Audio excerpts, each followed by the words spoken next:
Bienvenue sur Veritatis Investigator, la chaîne où l'on parle politique, économie et actualité. Dans notre dernière vidéo, on vous parlait de l'euro numérique et de ses potentiels dangers. Le sujet d'aujourd'hui s'adresse aux plus sceptiques d'entre vous qui pensent que la main mise sur votre épargne, compte bancaire afin de vous contrôler, est impossible. Mais avant de commencer, je vous invite, si ce n'est pas fait, à vous abonner afin de soutenir la chaîne. C'est extrêmement important pour son développement. Likez et partagez.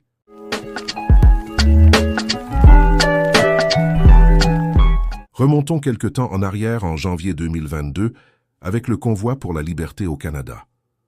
Le Convoi pour la liberté est un mouvement de protestation qui a marqué le Canada début 2022, principalement en réaction aux mesures sanitaires imposées pendant la pandémie de COVID-19. Le mouvement a débuté en réponse à l'obligation vaccinale imposée aux camionneurs transfrontaliers, entrée en vigueur le 15 janvier 2022. Cette mesure, décidée par le gouvernement canadien, exigeait que les chauffeurs routiers traversant la frontière avec les États-Unis soient pleinement vaccinés, sous peine d'une quarantaine de 14 jours. Environ 85% des camionneurs transfrontaliers étaient vaccinés, mais la mesure affectait potentiellement jusqu'à 16 000 conducteurs non vaccinés. Moi-même vacciné, je suis pas contre le vaccin, mais ne pas obliger le monde à se faire vacciner.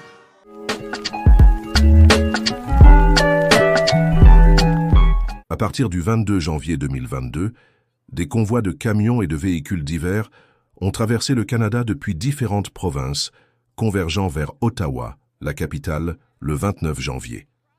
Des milliers de manifestants à pied se sont joints aux camionneurs pour un rassemblement devant la colline du Parlement.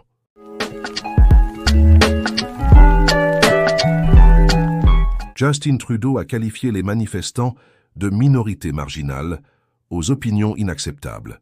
Le 6 février, le maire d'Ottawa, Jim Watson, a déclaré l'état d'urgence face à la situation hors de contrôle. Les pouvoirs qui nous ont été confiés via les différentes lois sur les mesures d'urgence nous ont été extrêmement utiles. C'est grâce à eux que nous en sommes là aujourd'hui, que nous pouvons voir des rues vides et des habitants qui peuvent se promener au sein d'une ville qui leur appartient. Le 14 février, le gouvernement Trudeau a invoqué cette loi, permettant des mesures exceptionnelles. Gel des comptes bancaires des manifestants, interdiction de soutenir les blocages et renforcement policier. C'est là le cœur du sujet de cette vidéo. Ils ont littéralement bloqué les comptes bancaires des opposants ainsi que leur soutien.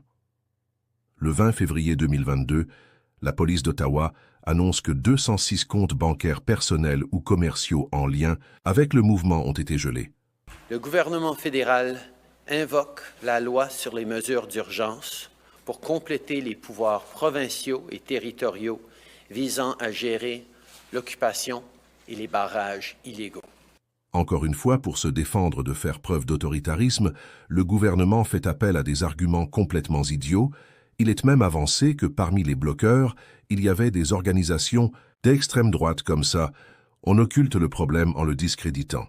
Pourquoi on est ici pour apprendre nos libertés, pour arrêter de porter un masque, pour que nos enfants soient libres, pour que mes petits-enfants aillent à l'école sans masque? Je suis père de famille, je suis travailleur, je suis honnête dans la vie, mais là, ça suffit. On réclame la liberté. La seule raison pour laquelle je suis ici est de soutenir les non-vaccinés et de demander qu'il n'y ait plus d'obligation de vaccination. Ah, dans vos gueules, les fachos! Et des enfants, il y en a dans la foule, comme Tyler et son petit frère de 6 ans, Wesley, qui sont venus de Sarnia, en Ontario. Ils ont préparé des dessins pour les camionneurs. Le fascisme n'a pas toujours la décence et la bonne volonté de se présenter muni d'un petit brassard rouge et d'une casquette à tête de mort.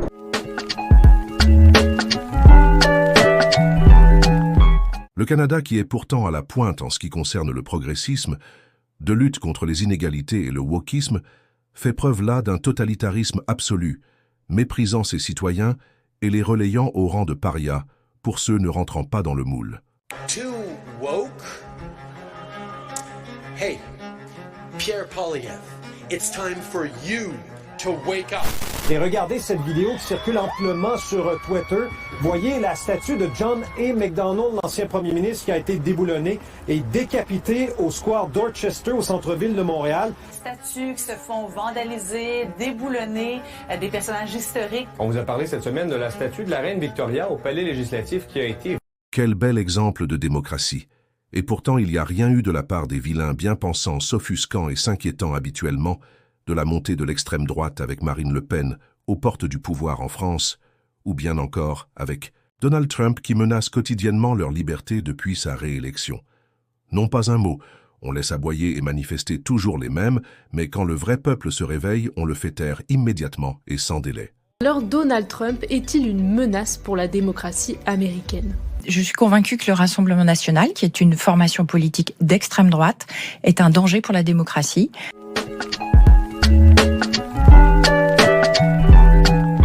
Les gens sont venus malgré le froid, malgré la température, juste pour dire aux gens qui siègent derrière nous, assez, c'est assez, on veut retrouver nos libertés. Bien que cela remonte à 2022, je voulais faire cette vidéo afin que vous n'oubliez pas ce qu'ils ont fait et ce qu'ils sont capables de faire quand la situation leur échappe. Il leur suffit de cliquer sur un bouton. Actuellement, nos démocraties occidentales sont malades et sur le déclin sur le plan économique, sociétal et moral. Maintenant que vous avez vu cette vidéo, pensez-vous toujours que l'arrivée de l'euro numérique est une bonne chose? Je vous invite à la consulter si vous ne l'avez pas vue en cliquant en haut à gauche. Partagez et likez. Si vous avez aimé ce contenu, c'était Veritatis Investigator. À bientôt.